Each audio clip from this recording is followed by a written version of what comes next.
বন্ধুরা, রনকে যে মারলো, রনের যে এতটা চোট এলো, রনের দিদির সাথে রনের যে মারামারি হলো, সেই মারামারি বক্তব্যে তার মায়ের কি বক্তব্য ছিল তোমরা কি জানো? তোমরা নিশ্চয়ই অনেকে জেনে গেছো, অনেকেই জানোনি। যারা জানোনি তাদের জন্য কিন্তু আজকের এই ভিডিওটা। আজকের ভিডিওতে আমি বলবো রনদার মা তার সম্পর্কে কি বলছে, যে রন কতটা সত্য বা রন কতটা ভুল, বা দীপিকা কতটা সত্য বা দীপিকা কতটা ভুল। তো আজকে আমি তোমাদের সামনে বলবো, ছোট্ট একটা ভিডিও ক্লিপের মাধ্যমে তোমাদের সাথে শেয়ার করবো, একটা ভয়েস রেকর্ডের মাধ্যমে।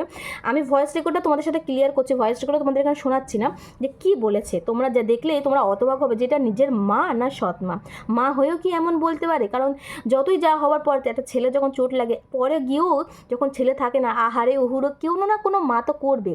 এই মা কি মা দেখবে?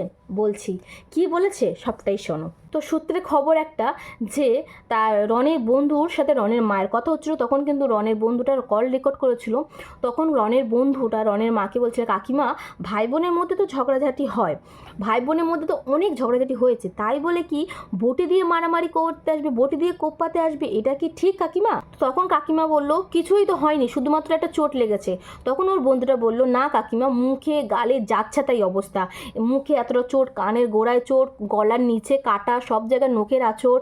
তো বলছে, না ও আমার বাড়ি ছিল, আমি জানি না, আমার ছেলে আমি জানি না ও কতটা চোট পেয়েছে। ওর হাতা খামচা করতে করতে আমার ছেলে রনের, আমার দীপিকার নোখটা রনের গালে লেগে গেছে, চিড়ে গেছে, আর কিছুই হয়নি। বলছে একটাই দাগ পড়ছে, আর কোনো কিছু পড়িনি, তোমরা ভালো করে দেখো। তার বন্ধুকে তার মা এটা বললো, নিজের মা তার বন্ধুকে এটা বলছে, এটা বললো না যেটা ভালো করে দেখো, একটু ওকে ভালোবাসা দাও, কিন্তু না, সেখানে পর্যন্ত কিন্তু ঝগড়ুটে করছে। তো এক্ষেত্রে বলবো, তার মায়ের আবেগ কাজ করেছে না বিবেক কাজ করছে, সেটা কিন্তু বোঝা খুব মুশকিল।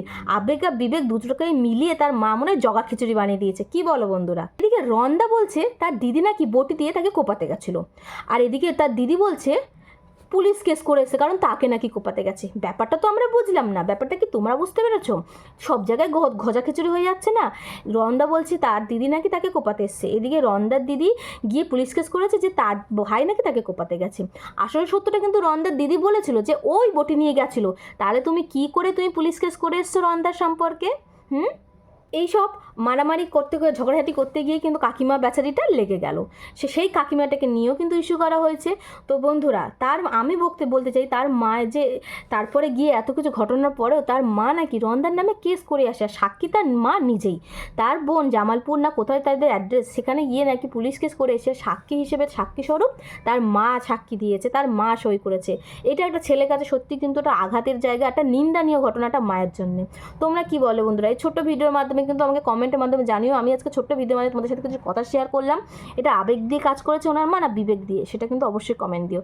চলো বন্ধুরা, আজকের জন্য টাটা, বাবা, দেখা হচ্ছে অন্য কোনো ইন্টারেস্টিং ভিডিওতে।